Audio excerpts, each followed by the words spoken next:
Cambridge IGCSE, May-June 2021, Paper 41. Question 1. A skydiver of mass 76 kg is falling vertically in still air. At time t is equal to 0, the skydiver opens his parachute. Figure 1.1 is the speed-time graph for the skydiver from time t is equal to 0.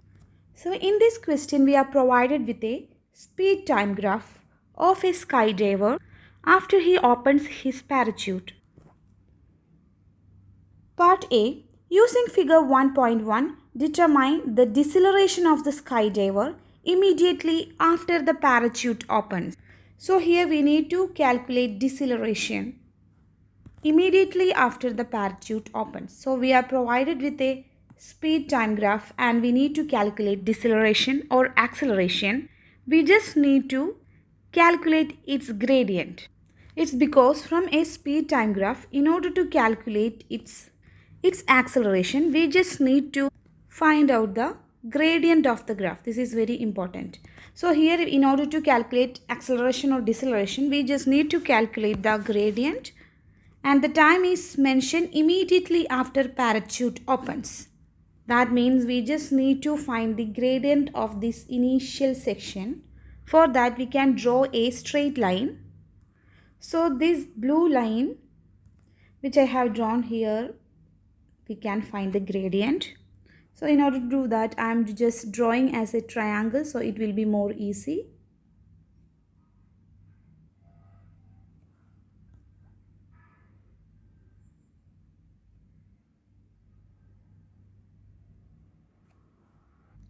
So for gradient, we need x1, x2, y1, y2 value, where this point represents y1 and that is equal to 50, and this point represents y2 and that is equal to 58. Likewise, on x-axis, we will get x1. So x1 is as the starting point, x1 is 0, and x2 we will get 0.2. Now we have y1 value, y2, x1 and x2 value, so we can calculate the gradient. Therefore, we can write deceleration is the gradient of the graph. Gradient of the graph just after the parachute opens, and that is equal to y2 minus y1 over x2 minus x1. This is the basic formula to calculate the gradient. We have the values, we can substitute, that is 58 minus 50 over 0.2 minus x1 is 0. We will get 40 meter per second square. And in this question, for this answer, you just need to get an answer in between 35 to 43 meter per second square. Your answer should be in between these values. Any value in between these numbers 35 to 43, you will get mark. When we draw the gradient, there can be slight differences. That's why in the mark scheme a range is provided. Therefore, we can write with 2SF answer, that is deceleration is 40 meter per second square. This is a 2-mark question and you will get 1 mark for writing deceleration is gradient concept, that deceleration is equal to gradient. If you write this step, you will get 1 mark. And for the final answer in 2SF, we will get another 1 mark. Part 2. The force due to air resistance acting on the skydiver immediately after the parachute opens. So here we have to calculate the force due to air resistance acting on the skydiver. From the graph, we can understand that when parachute opens, speed is gradually decreasing. We can see from the graph. Initially speed was 58, then it reduced and it reaches a constant value. So from this we can conclude, as the speed is keep decreasing, there must be a net force acting in opposite direction of the motion of the skydiver.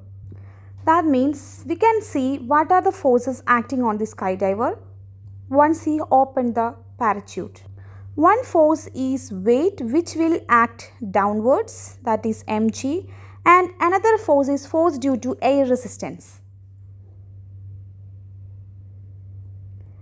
And from the graph we already concluded that as the speed is reducing or from decreasing speed, we can understand the net force or the resultant force acting on the skydiver is in opposite direction of its motion. So as the skydiver moving downwards, there must be a net force which act in opposite direction, that should be upward. So from this we can conclude the air resistance, force due to air resistance must be greater than its weight. Then only his net force will be acting upwards, which will cause a deceleration. Now we can use the equation net resultant force acting on the skydiver is equal to ma. So here the net resultant force is force due to air resistance minus its weight, because both of the forces are acting in opposite direction. So we need to subtract. That will be is equal to mass times acceleration. From this, in order to calculate force due to air resistance, we can make force due to air resistance as the subject. So we will get force due to air resistance is equal to ma plus weight. We have to take weight to the RHS of the equation. Now we can substitute the values. Mass is given, that is 76 kilogram, times acceleration is 40, which we have calculated in the previous section, plus weight, that is mg, where m is 76 again, times g is acceleration due to gravity, that is 10, which is constant. Answer is 3800. So the force or the force due to air resistance which is acting upward is 3800 Newton. Part B. Explain in terms of the forces acting on the skydiver his motion between time 0 seconds to 6 seconds. So in order to describe the motion in terms of forces, we can look at the graph again. So here we can see initially the speed of the skydiver is decreasing. That means during this section there must be a net force acting in opposite direction of the motion. So the upward force, that is force due to air resistance, must be greater than the weight. So because of this, the skydiver decelerates, which we can see from the graph as its speed is reducing. But during this session we can see the speed time graph, it's a horizontal line, or speed is constant. As speed is constant, acceleration is 0. When acceleration is 0, the net force must be 0. So in this section, the upward force, that is air resistance, must be equal to his weight. So this is how we can describe the motion of the skydiver in terms of forces. And we can write the skydiver decelerates because the upward force is greater than the downward force, that is its weight. But when the speed decreases, the air resistance will also decrease. Therefore, we can write air resistance reduces with the decreasing speed.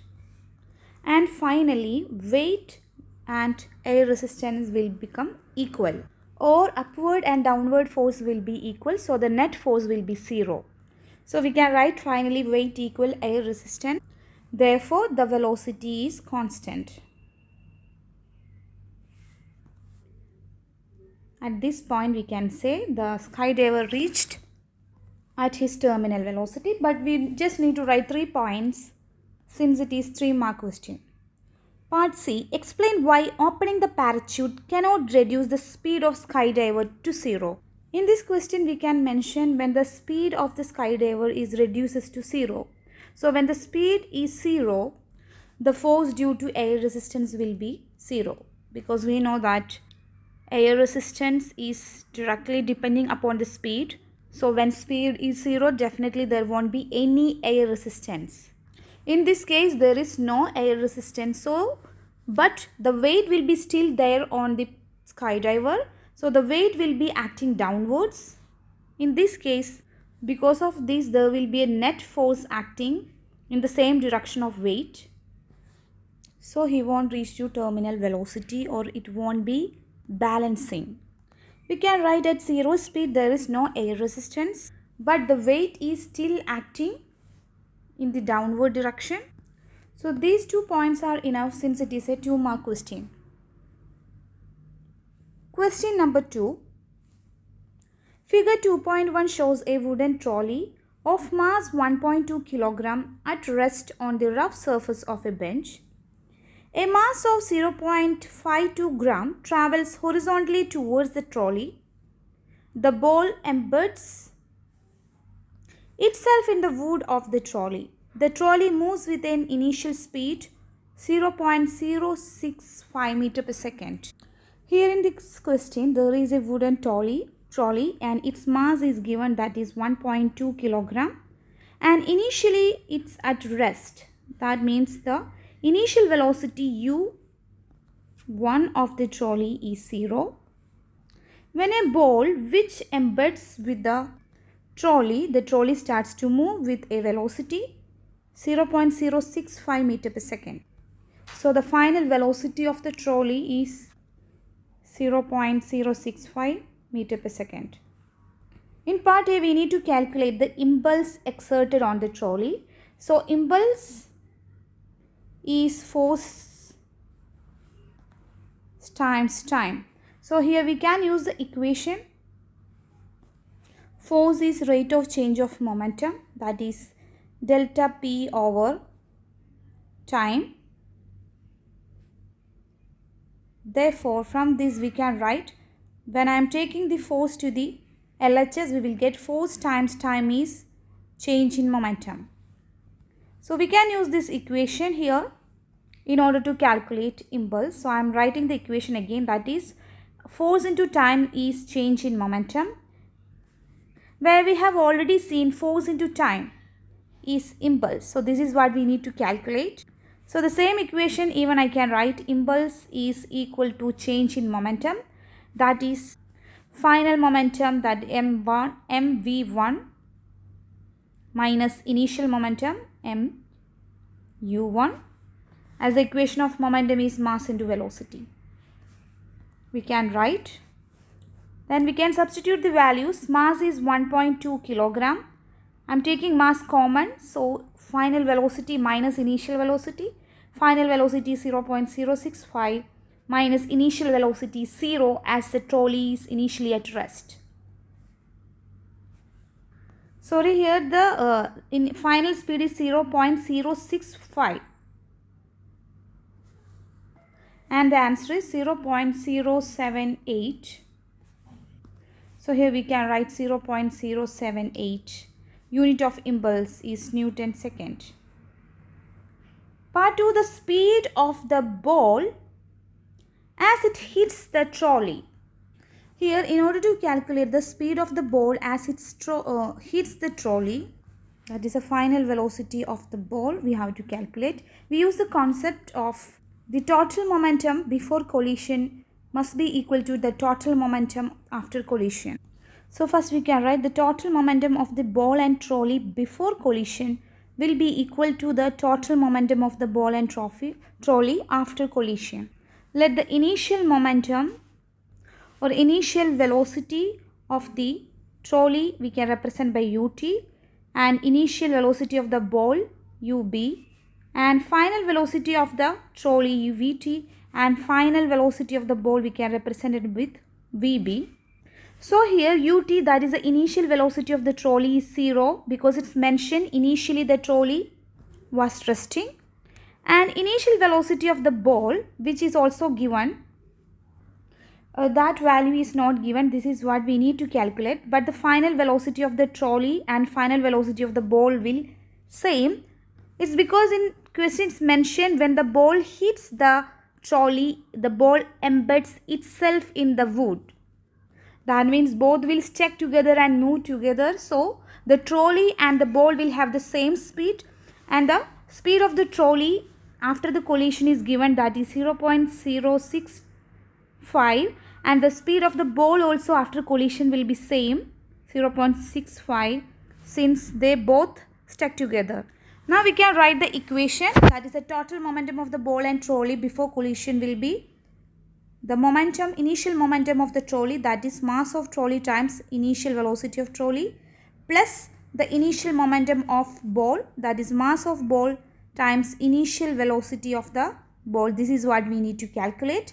That must be equal to the sum of the final momentum, that is the momentum of the trolley after collision, mass of the trolley times final velocity of the trolley. I am simply represent it as V because Vt, velocity of trolley and velocity of ball after the collision is same. So we can represent this with the letter V. Now going back to the equation, we have the final momentum of trolley. Then we have to equate this with the final momentum of ball after collision. So that will be mass of ball times the velocity of ball. We can again use the letter V as velocity of trolley and the ball are same. Now we can substitute all the values. Mass of the trolley is 1.2 times initial velocity of the trolley, that is 0. So this will become 0, plus mass of the ball, which is given 0.52 gram. So 0.52, but we should convert gram into kilogram. Therefore, we should multiply with 10 to the power minus 3. It's because the conversion from gram into kilogram, we need to multiply with 10 to the power minus 3. Then we can equate it with total momentum after collision. Here you can see the velocity or the final velocity is common. So we can take that velocity outside. So we will get final velocity times mass of the trolley plus mass of the ball. Therefore we will get 0 plus, the LHS of the equation at this side, we should multiply mass of the ball times the initial velocity of the ball, which we don't know. So simply I am multiplying with UB. So when we rewrite the equation, we will get 0 plus 0.52 times 10 to the power minus 3 times UB is equal to the final velocity, that is 0.065 times mass of the trolley, that is 1.2, plus mass of the ball 0.52 times 10 to the power minus 3. Here we can make UB, that is the initial velocity of the ball, as a subject, and by solving this equation we will get the value of UB, and that is 150 meter per second. Part B. As the trolley moves across the rough surface, it slows down and stops. Explain in terms of work done the energy change that takes place as the trolley slows down.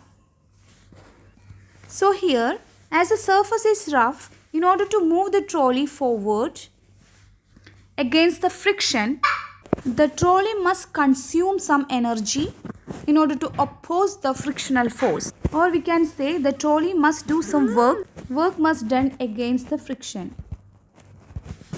In order to do this work, the trolley will use its own kinetic energy. Therefore, the kinetic energy of the trolley will gradually reduce to 0. So the first point we can write, as kinetic energy is used to do work against friction, kinetic energy decreases, and all this energy changes to thermal energy. So we can write thermal energy produced. It is a 3-mark question. So when you write kinetic energy is used to do work against friction, you will get 1 mark. Second mark is for writing kinetic energy decreases, and the final mark for thermal energy produced. Question 3 part A. Explain in terms of molecules why liquids are very difficult to compress. Let us look at the structure of the molecules arranged in a liquid. There are basically two reasons for it. First reason is the molecules in the liquid are already very close to each other. They are touching each other. That is the first reason. And the second reason is there is a large repulsive force between the molecules in a liquid. So because of this repulsive force, it's very difficult to compress these molecules together. So the first point we can write, molecules already very close. And the second point about repulsive force, that repulsive forces are very large between the molecules.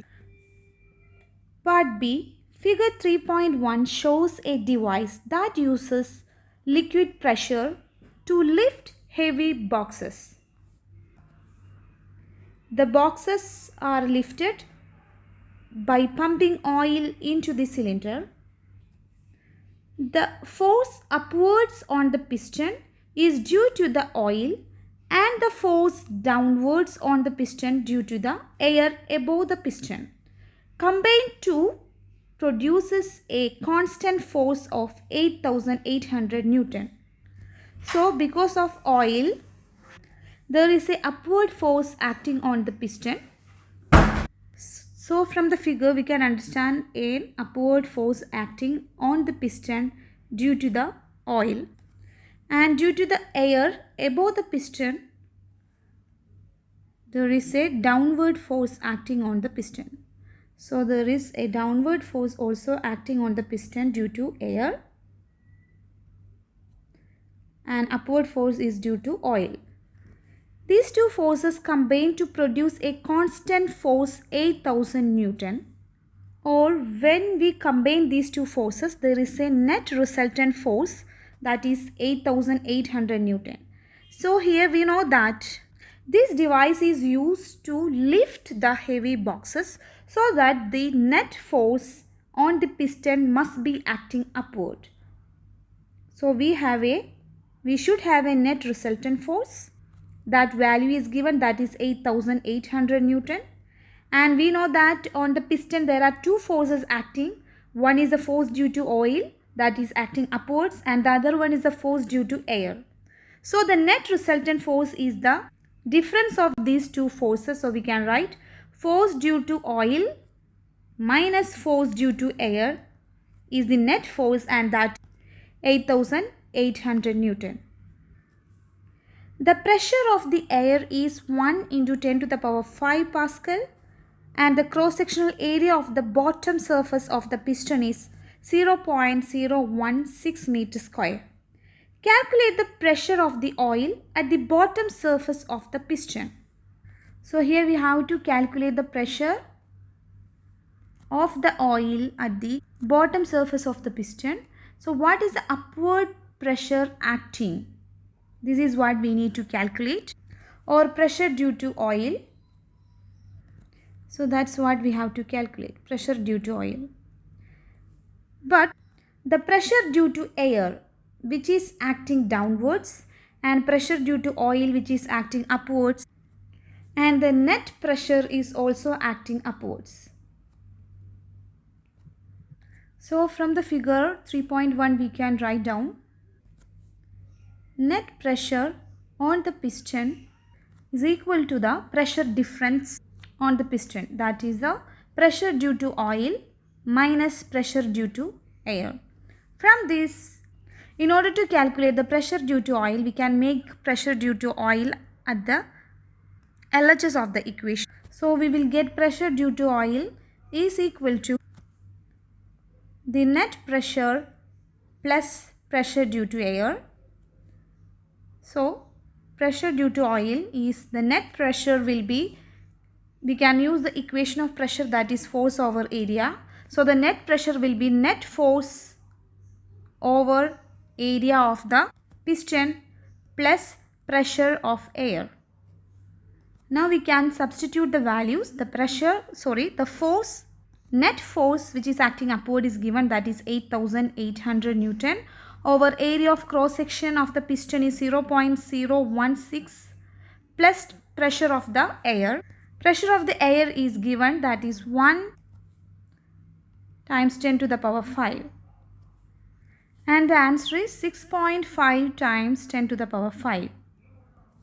So we can write pressure is 6.5 times 10 to the power 5 Pascal. Part 2. As the boxes are lifted, the depth of the oil increases. Explain why the pump must exert an increasing pressure on the oil as the depth of the oil increases. So here we can look at the figure again. Here we can understand when this piston lifts upwards, or when the boxes are lifted, the position of the piston will move upward somewhere here. So the oil level under the piston will also increase.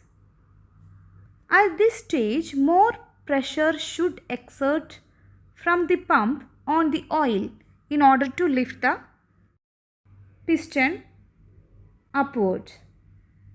So the reason for applying more pressure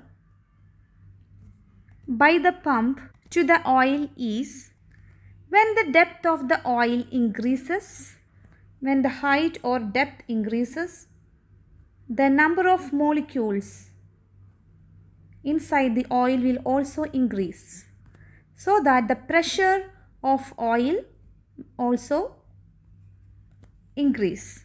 Therefore, in order to oppose the increased pressure of the oil, the pump must exert an increasing pressure or increased pressure on the oil.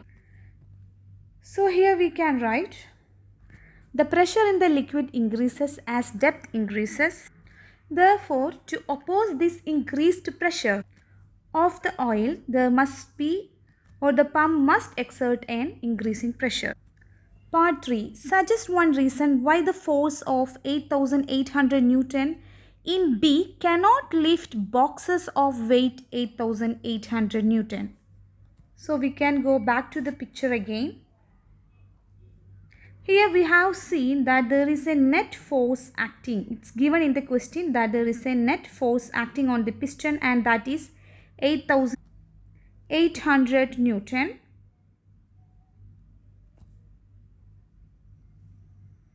But in the last section, it's mentioned that if the boxes also weighs the same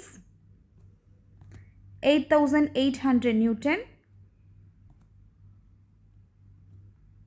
then why the device cannot lift such boxes if its weight is 8,800 Newton? As we have seen, the upward resultant force acting on the piston was 8,800 Newton, and if the downward force weight also equal, the net force acting on this piston will be 0. If there is no net force initially acting on the piston, it will not move, or the piston will stay in the same place or stays at rest.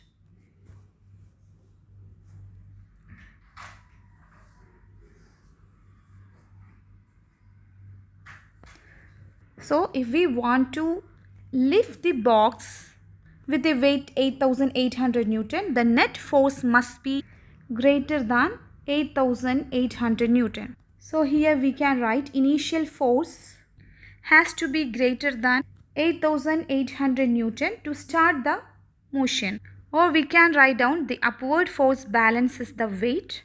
Since it is 1 mark question, one statement is enough. Question 4. An aluminium saucepan with a plastic handle contains cold water. Figure 4.1 shows the saucepan on a hot plate. So the saucepan which contains cold water has kept on a hot plate. Part A. State why the pan is made from aluminium but the handle is made from plastic. So when we are looking at the figure, we can understand the heat energy should transfer easily to the water. For that, we should use a container which is a good conductor of heat, and aluminium is a good conductor of heat. But the plastic handle should not transfer heat since we are holding the plastic handle. So we should make the handle with an insulator. Hence here we can write aluminium is a good conductor of heat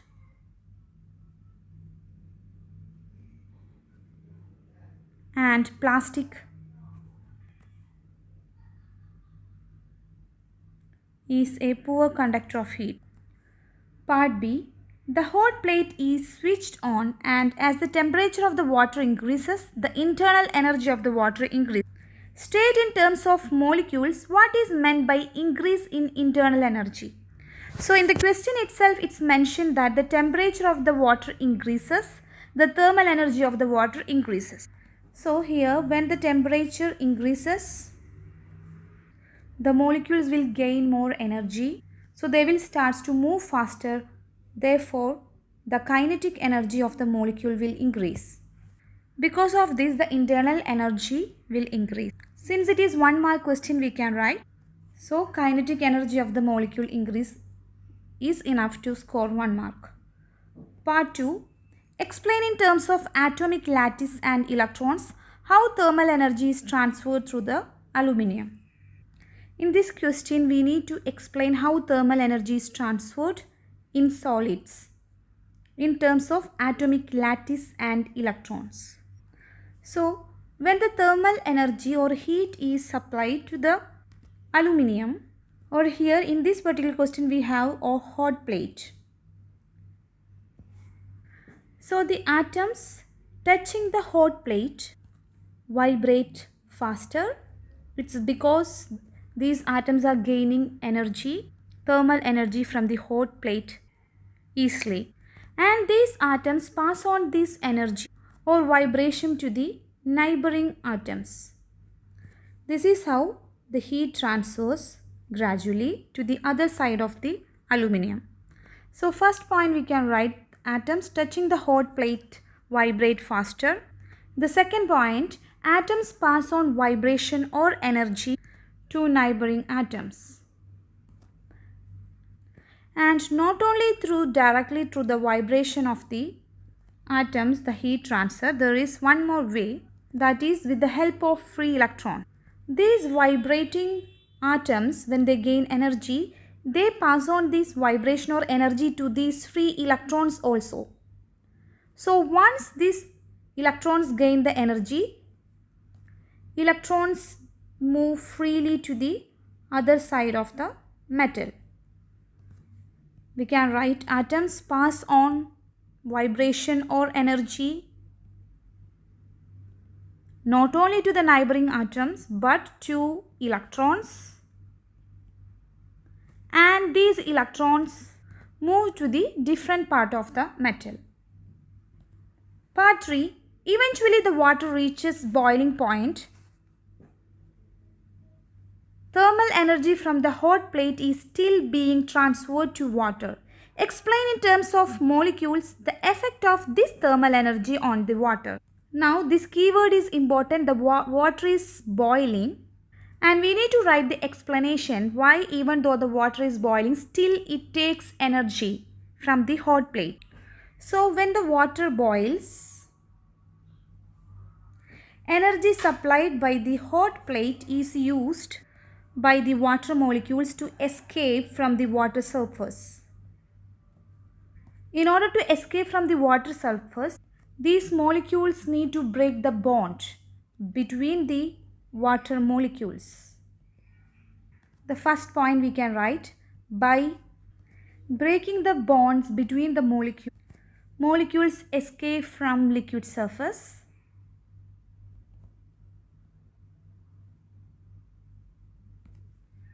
Therefore, these molecules gain potential energy.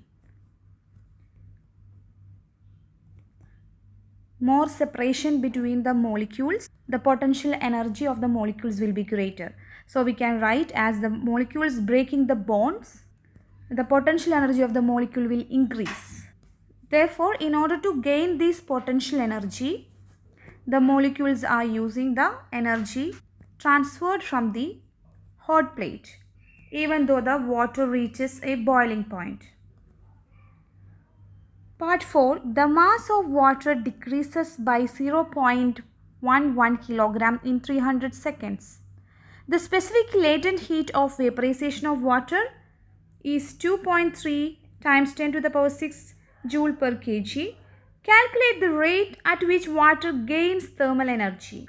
So here we can use the equation. Energy required for a phase change is mass times the latent heat of vaporization of the liquid. In this question, we need to calculate the rate at which water gains thermal energy. So instead of simply E, we need to calculate E over T. This is rate of energy gains. So in order to calculate E over T, we can divide this equation with T at both LHS and RHS. So we will get E over T is equal to M over T times LV. We can substitute the values. E over T is equal to the mass, that is 0.11, over time is 300 seconds, times latent heat of vaporization of water is 2.3 times 10 to the power 6. And the answer is 840 watt.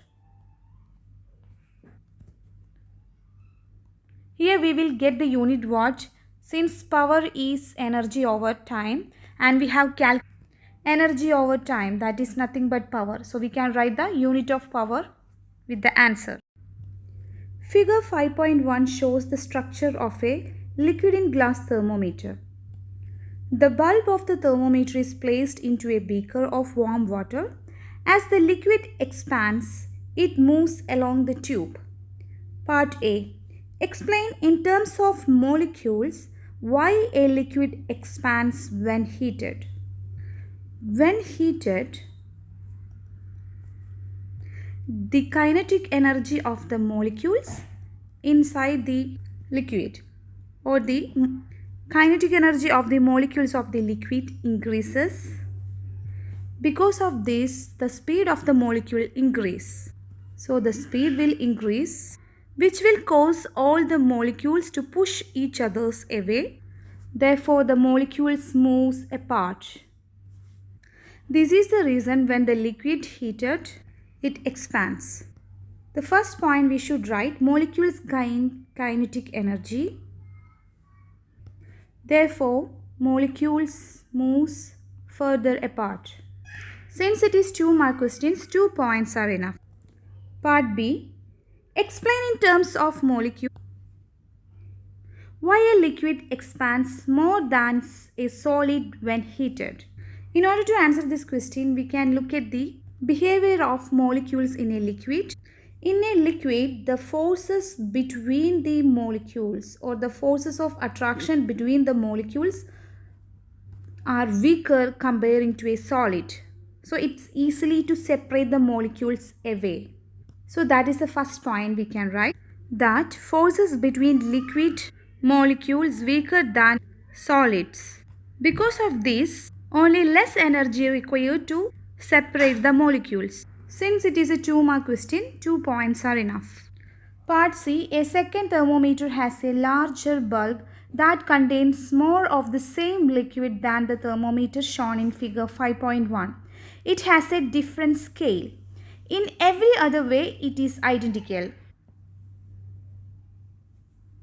There is a second thermometer which has a larger bulb and a different scale.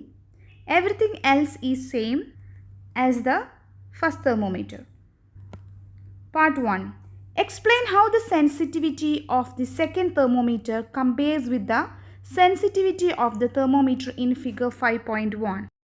So here for the second thermometer, the bulb is more larger.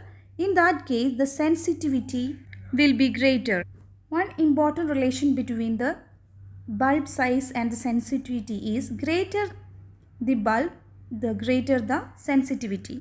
Therefore, we can write, for the second thermometer, the sensitivity will be greater, or greater sensitivity. Since it is 2 mark question, we need to write the reason. So here for the second thermometer, the bulb size is larger and it contains more amount of the liquid. When amount of liquid increases, the volume increases. So more molecules inside the liquid and all the molecules will move with more speed, so the liquid moves a greater distance. So for second thermometer, volume of the liquid increases as the bulb size is more, which is mentioned in the question. So for the same temperature change, the liquid moves even a greater distance. As a second point, we can write liquid moves a greater distance for the same temperature change. So here the keywords are greater sensitivity. You will get 1 mark for writing this point. And next 1 mark is for writing liquid moves a greater distance when the bulb size increases. This is why the sensitivity increasing. Part 2. Explain how the range of the second thermometer compares with the range of the thermometer in figure 5.1. So here we need to check when the bulb size increases or greater the bulb, what will happen to the range. So this point is very important. Greater the bulb, smaller the range. So we can write smaller the range. But we need to write the reason.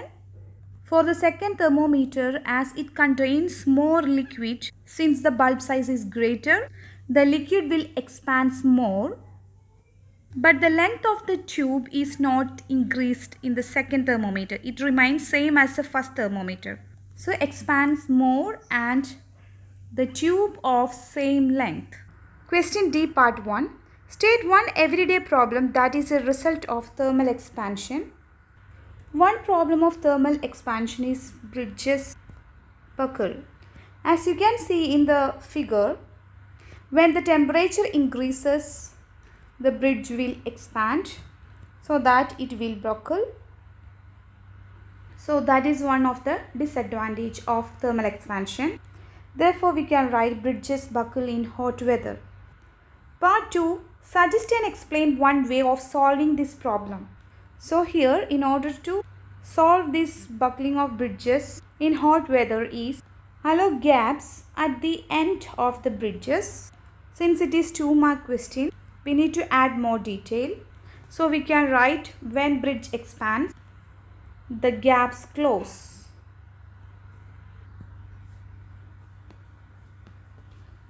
Question 6. Figure 6.1 is a full scale diagram that represents a sound wave traveling in air. Part A. On figure 6.1, mark 2 points, each at the center of a different compressions. Label both of the points C. So here in this question, we need to mark 2 points at the center of a different compressions. So initially we can check which all parts of this given diagram represents compressions. So compressions are the region where the particles will be more close together. So here, as you can see, this part represents compression, this part represents compression, this also represents compressions, and we need to mark 2 points at the center of different compressions. So the center of compression is here, center of another compression is here. So here we can mark as C. We should label as C. Part A. The speed of sound in air is 330. Measure the diagram and determine the frequency of the sound. So from the diagram we can measure the wavelength, and wavelength is the distance between two consecutive compressions. So you have to take a ruler and measure this distance, and this length will be 5.2 centimeter. We can convert that into meter, so we will get 0.052 meter. The length you have measured can be any value in between 5.1 centimeter to 5.3 centimeter. This is the range given in the mass scheme. Now we have the distance between two consecutive compressions, and that is nothing but the wavelength lambda of a sound wave. So now we have speed v and wavelength lambda, which we have calculated. measured from the figure, and the value is 0.052 meter. In order to calculate frequency, we can use wave equation, that is speed of a wave is the product of frequency and wavelength. Here we can make frequency as the subject, so we will get frequency speed over wavelength. So the speed is 330 over wavelength of the wave is 0.052. And the answer in 2SF is 6300 Hertz. So we can write the frequency of this given sound wave is 6300 Hertz. Part C. The wave reaches a barrier. Figure 6.2 shows the wave passing through a gap in the barrier. The frequency of the wave is increased.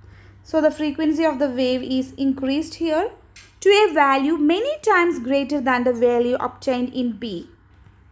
Describe and explain two ways in which the diagram representing the wave with a greater frequency differ from figures 6.2. So here we need to write down what will happen to the diffraction. Here we can see the waves undergoing diffraction when it is passing through the gap.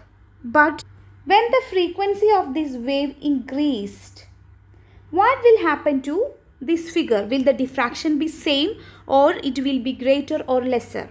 So in order to check this, we should know the ratio of the wavelength of the wave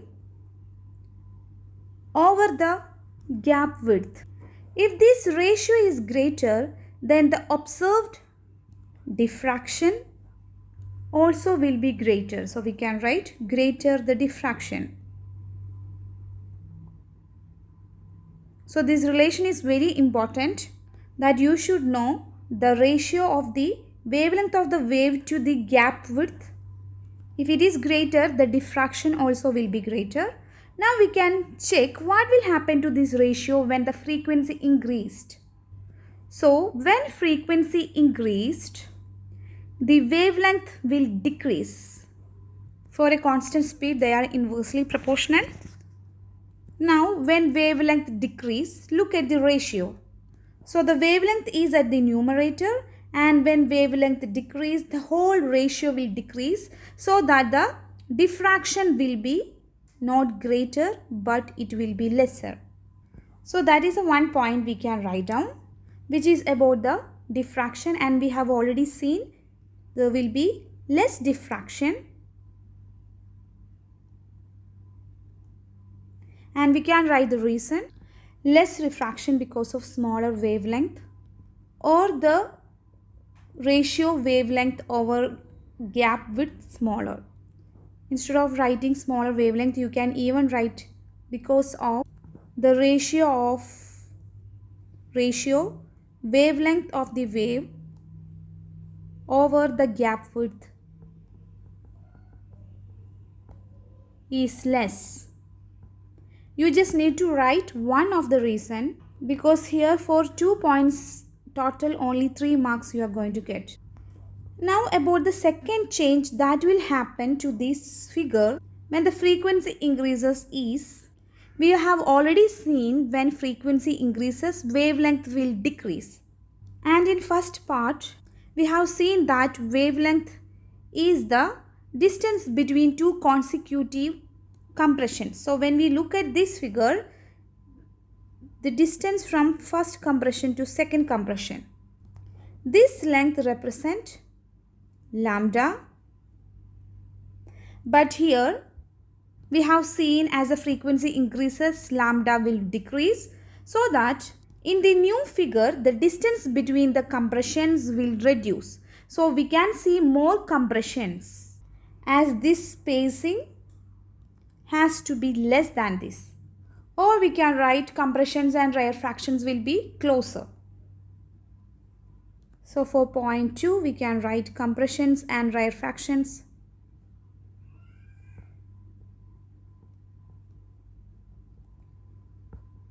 will be closer as wavelength reduced.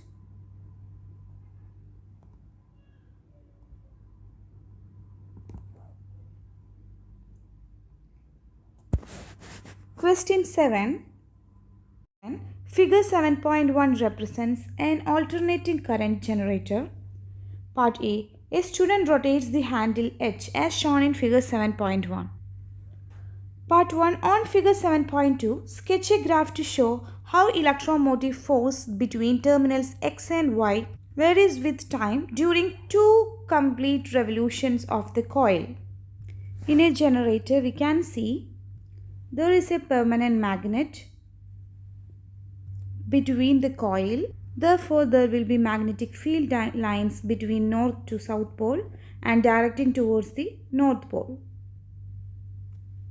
When a student rotates the handle, the coil will also rotate, and which will cause these field lines between the north and south poles to get cut, which will flow or which will generate an induced current in the coil.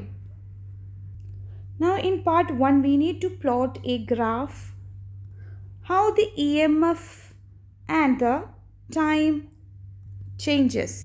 Let us look at the characteristics of a AC current or EMF of an AC current. As you can see in this graph, the AC, as the name indicates, its value is alternating.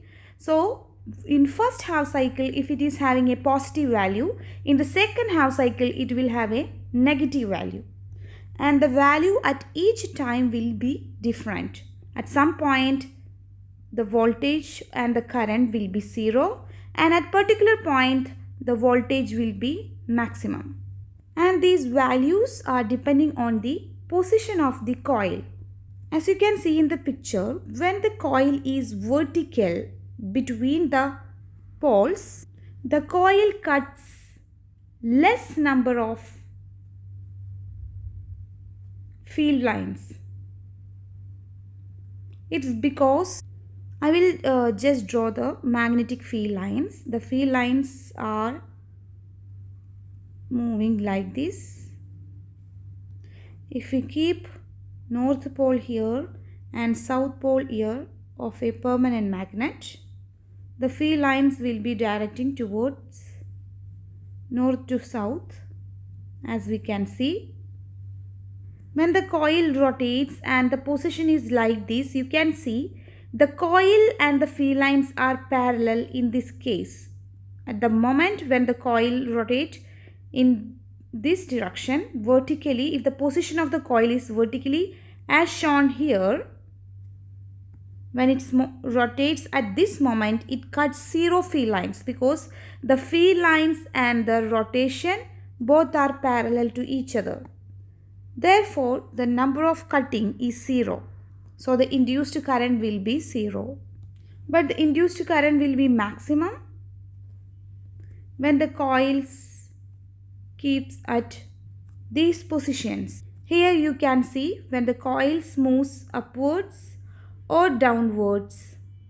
At this point, they are moving perpendicular to the field lines between the magnetic poles.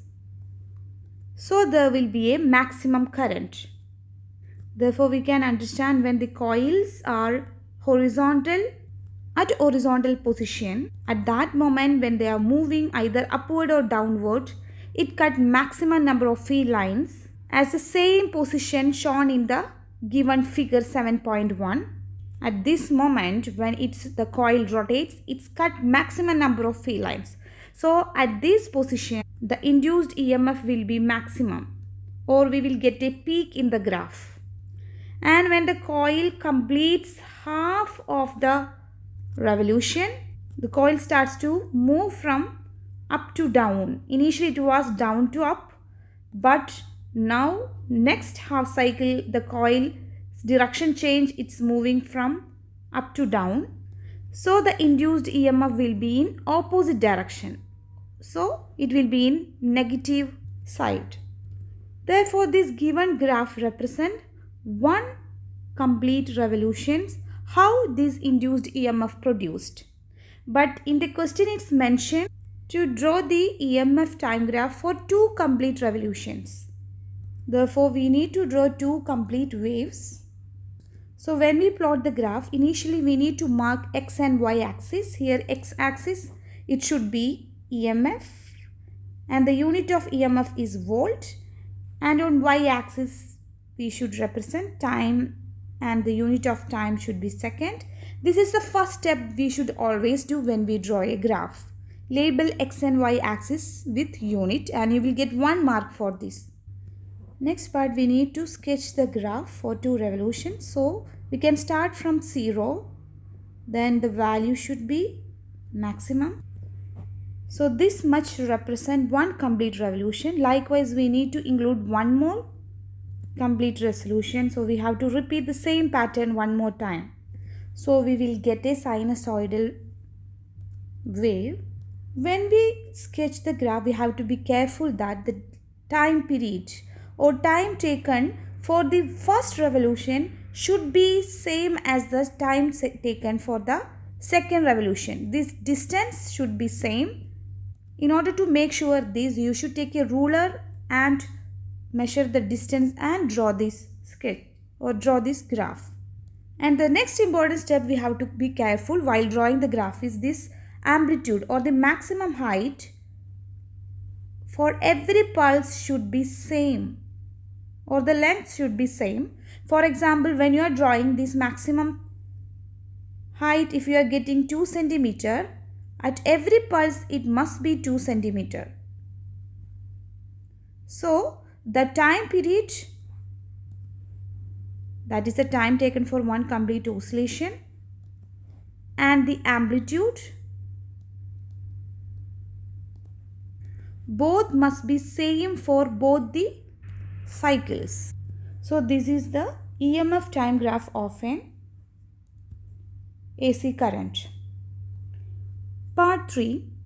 So we need to complete part 2. Part 2. On figure 7.2, mark and label point P for the EMF when the coil is horizontal as shown in figure 7.1.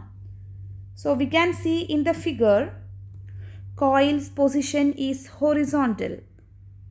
And when you look at this figure which I attached, you can see when the coil position is horizontal, when it's moved upwards, it cuts maximum number of field lines present in between the poles. So when the coil's position is horizontal and when it is moving at this moment, it cuts maximum field lines so that the induced EMF will be maximum at this point. And you can see from the figure that when it's horizontal, it's reaching a peak value, either positive or negative. So this is something very important you should know. We will get a maximum induced EMF always when the position of the coil is horizontal as shown in the figure. So here you have to label a point P for the EMF when the coil is horizontal. So when the coil is horizontal, we have seen that the induced EMF will be maximum or at the maximum displacement in the graph. So here we can see where in which all points we are getting maximum EMF. So in the graph there are 4 points with maximum EMF, or that are nothing but the peaks of the graph, 2 positive peaks and 2 negative peaks. But here we need to only mark 1 point. So you can select any of the peak from these 4 peaks and mark as P. Part 3. The student turns the handle more quickly. State 2 ways in which the EMF between terminals X and Y changes. So when the coils turns more quickly, cutting of the field lines by the coil will be faster. So now we can look at the relation, how the induced EMF and cutting of field lines,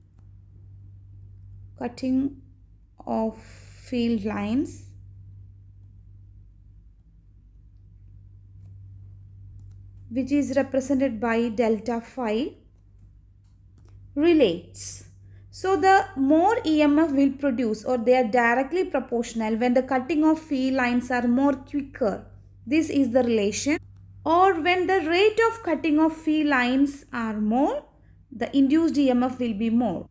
This is very important relation.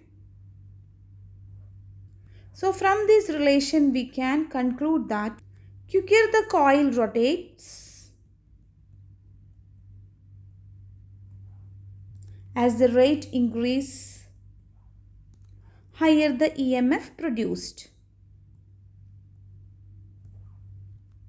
Now in this question, when the student turns the handles more quickly, we can write the value of EMF increase. That means this peak value will be even greater.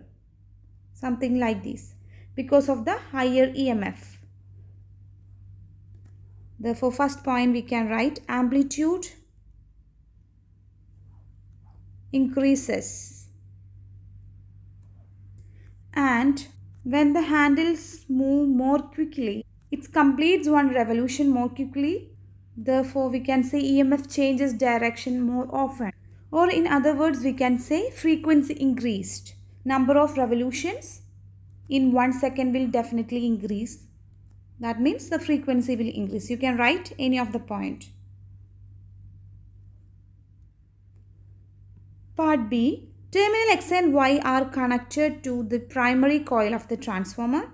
State and explain what happens in the transformer as the student turns the handle of the AC generator. So now in the figure they are saying that this X and Y, there will be an AC current flowing, the generated AC current.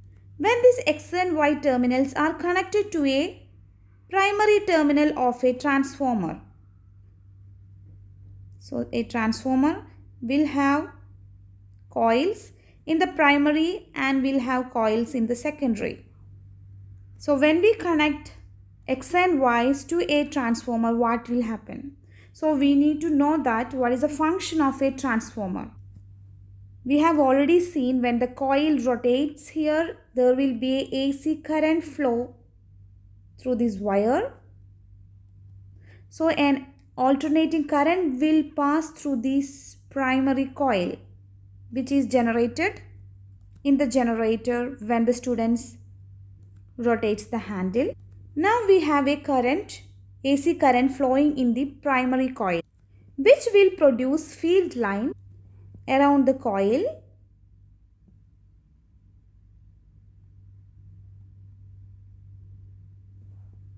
Because we know that whenever there is a current in a coil, it will become a magnet. So that definitely there will be field lines around it. Since it is an AC current, we have seen from the graph, its value is keep changing.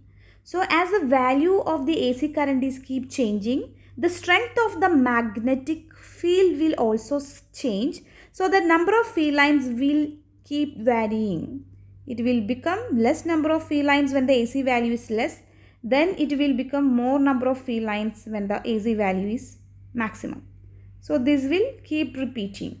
Depending on the AC current, the number of field lines around the coil will keep change. Now when we look at the secondary coil is now linking with the field lines produced from the primary coil, and this linking of the field lines with the secondary coil also changes. As it's AC, we have already seen the field lines will, or the number of field lines will keep changing. Now we can look at the secondary coil. In secondary coil, the secondary coil will be linked with the magnetic field lines produced in the primary coil. And since these field lines values are keep changing, like increasing and decreasing, there will be an induced EMF or induced current in the secondary coil. So this is what happens. So we can write step by step in order to score 3 marks. So first point we can write AC current in primary coil alter a magnetic field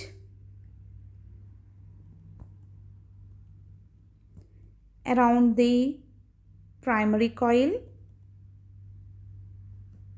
As its AC current, the current value keep changing so that the field lines will be different. So these magnetic field lines produced at the primary coil. As it's linked with the secondary coil, we can write magnetic field lines cut secondary coil.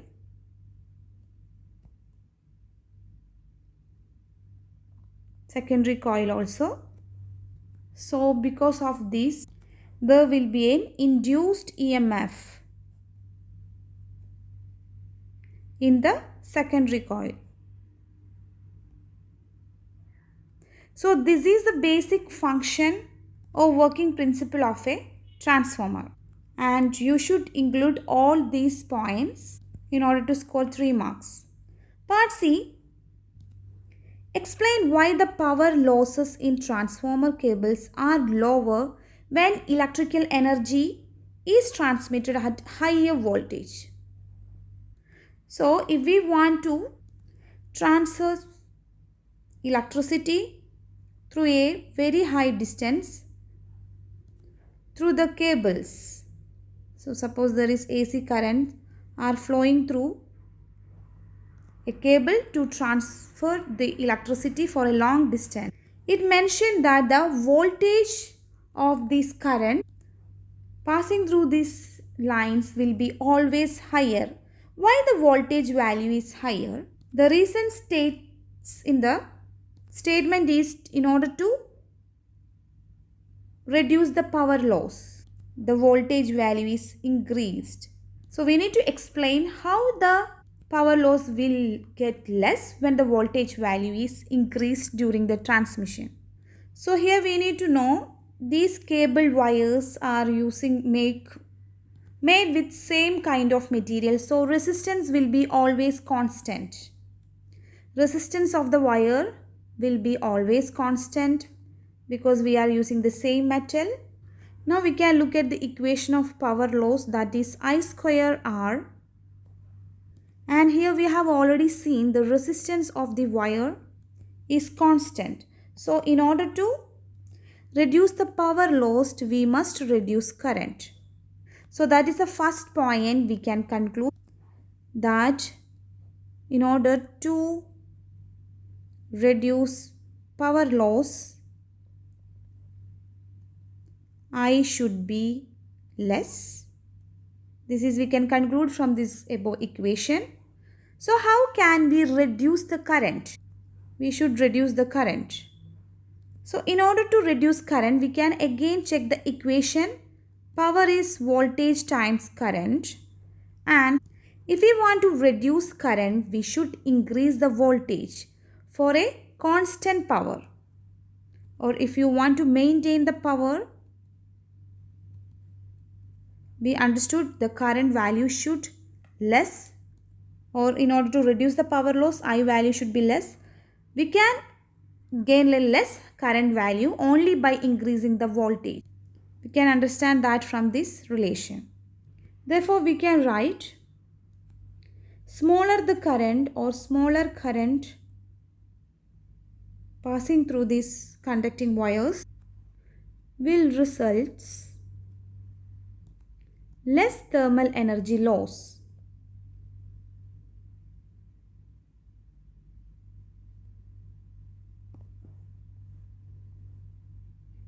Question 8.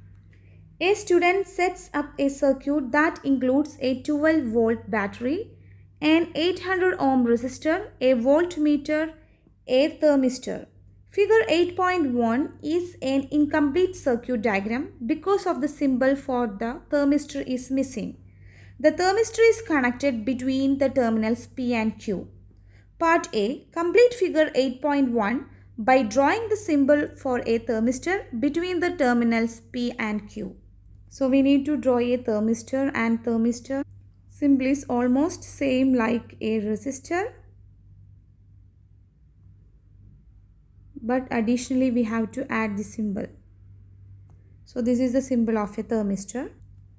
Part B. The 12-volt battery consists of 8 identical cells connected in series. Calculate the electromotive force EMF of each cell.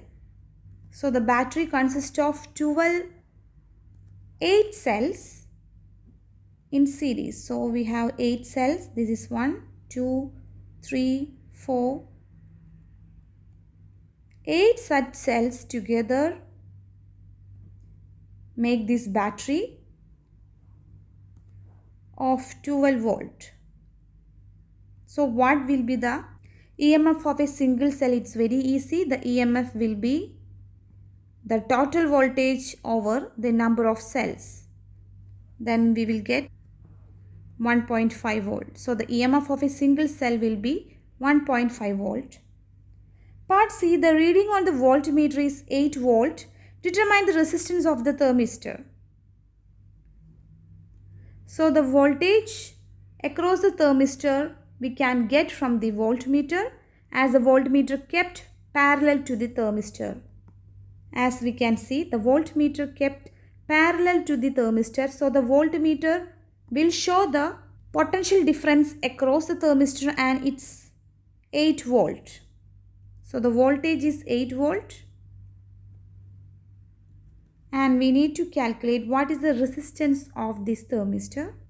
So for this thermistor, when we consider this part, we have the voltage across the thermistor. That voltage is 8 volt, and we need to calculate what is the resistance of the thermistor.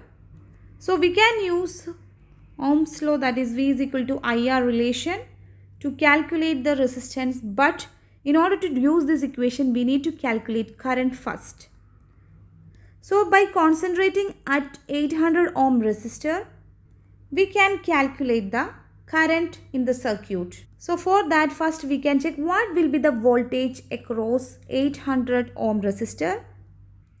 The EMF of the battery, or the battery produces a 12 volt EMF. Out of this 12 volt, 8 volt is consumed by the thermistor. So the remaining voltage will be the potential difference between 800 ohm. So the voltage across the 800 ohm resistor will be 12 volt, that is the total voltage generated, minus the voltage across the thermistor. So we will get 4 volt. So for the thermistor we have the resistance and voltage value. For the 800 ohm resistor,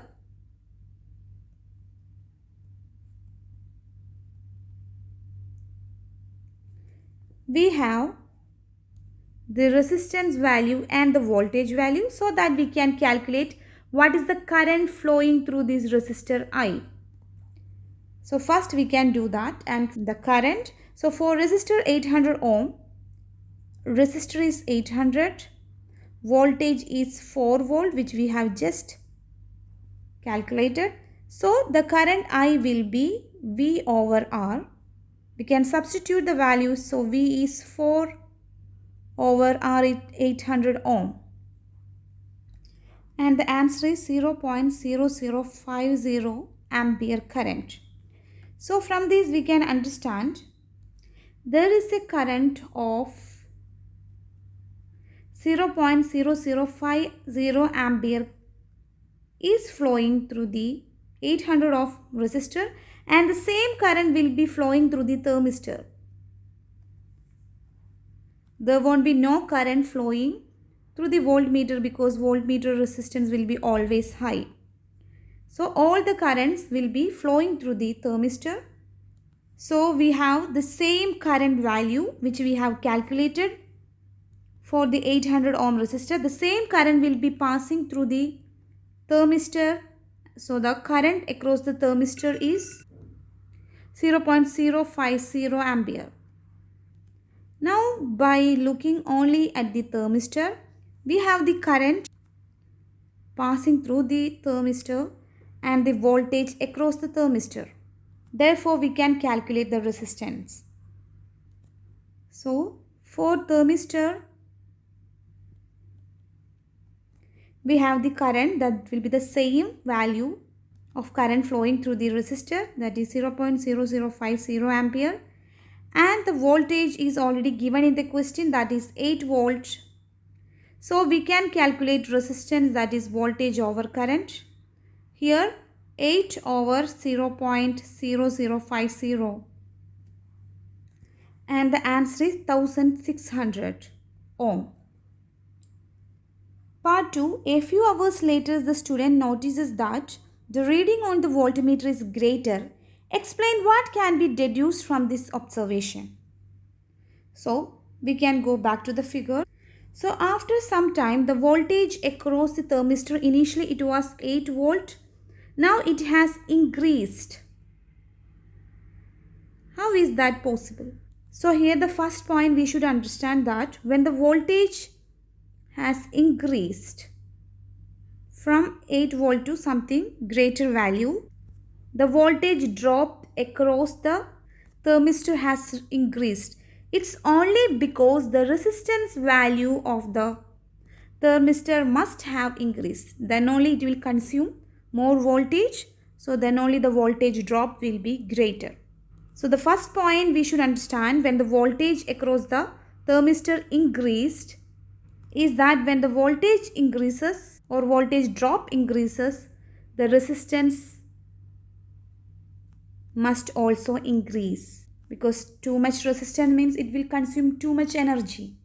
Now for a thermistor, how its resistance will increase? For a thermistor, resistance will increase when the temperature around it decreases. So we can write. From these we can conclude as resistance increases, the temperature must have decreased.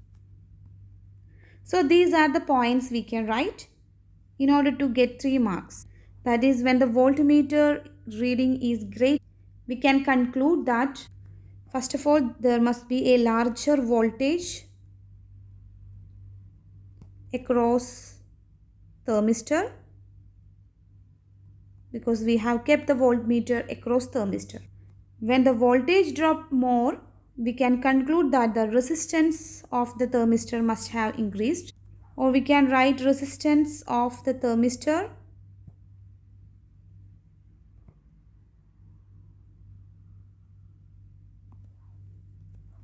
is larger. For a thermistor, its resistance will increase when the temperature around it is smaller. So we can mention about temperature. Temperature must be smaller, or temperature of the thermistor is smaller. So these are the 3 points we should write in order to score 3 marks. Question 3. There are 3 naturally occurring isotopes of hydrogen. Hydrogen 1, hydrogen 2 and hydrogen 3. The nuclide notation for hydrogen 1 is H11. Write down the symbols using nuclide notation for hydrogen 2 and hydrogen 3.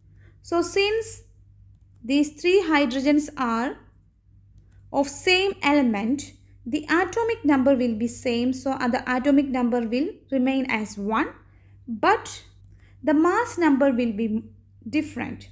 So for the hydrogen 2, the mass number will be 2, and hydrogen 3, the mass number will be 3.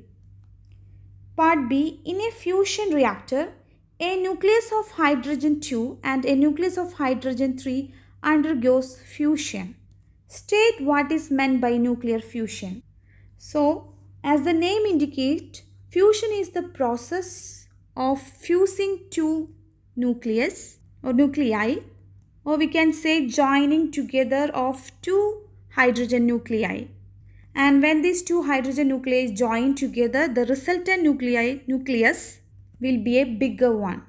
So we can write fusion means joining together of small nuclei in order to produce a bigger nucleus.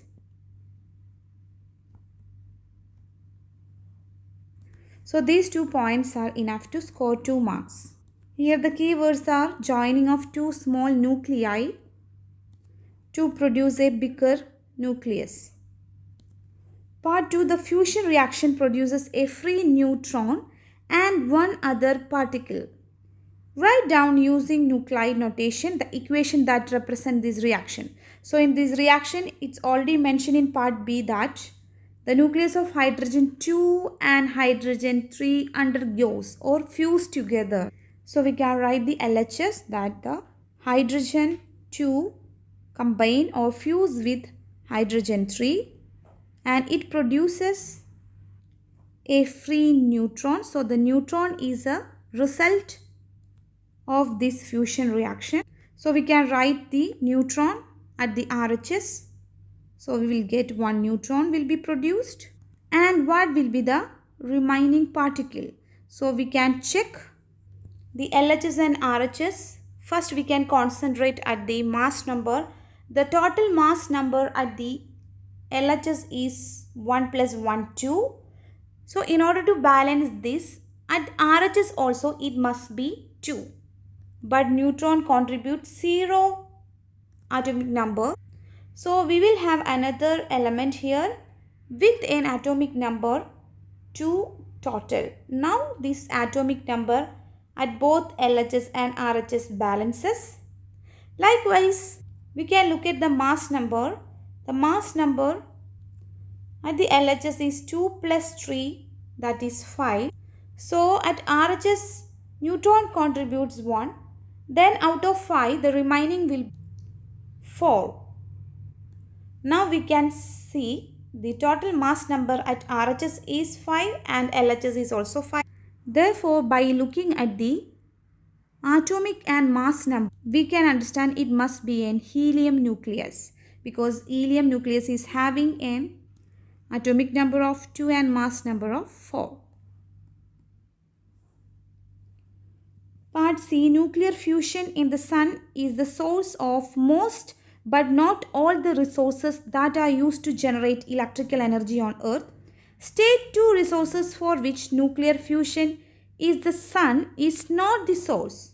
So we need to write down 2 energy resources which do not depend on the sun. So the one is geothermal, and second one you can write tidal energy. One additional resource is nuclear energy resource. You just need to write only 2 energy resources as it's 2-mark question. Thank you for watching this video. If you find this video useful, please like my video and subscribe my channel. Thank you.